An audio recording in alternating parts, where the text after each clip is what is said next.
वाटतं संशयाला कुठे असं आहे की त्या संशयाला जागाच कुठे नाही आहे.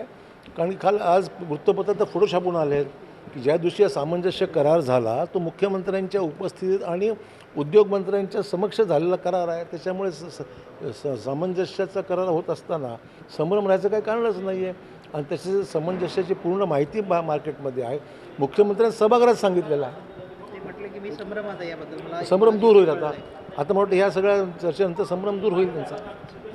बच्चू असं आहे की नांदेड जिल्ह्यामध्ये सध्या चलन तुटवडा जाणवतो आहे. रिझर्व्ह बँकेला विनंती केलेली आहे की बा किमान 200-250 कोटी तरी पाठवा.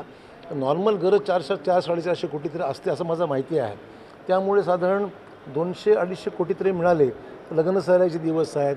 परत आपल्याला आता पीक पाण्याची गरज पडणार आहे. पुढे पीक पाणी याची खरीपाची तयारी करावं लागणार आहे. तर पैसे लागतील ना आपल्याला. बच्चू कडूंचा प्रवेश झाला आहे शिवसेना. आनंदाची गोष्ट आहे. पाणी टंचाई उन्हाळा तीव्र आहे. मराठवाड्यात विदर्भात खूप ऊन आहे. पाणी जपून वापरावं लागेल.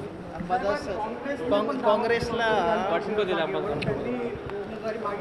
काँग्रेस दावा करत होता. काँग्रेसने आता सवय झाली आहे दावा करायचं आणि मागे घ्यायचं.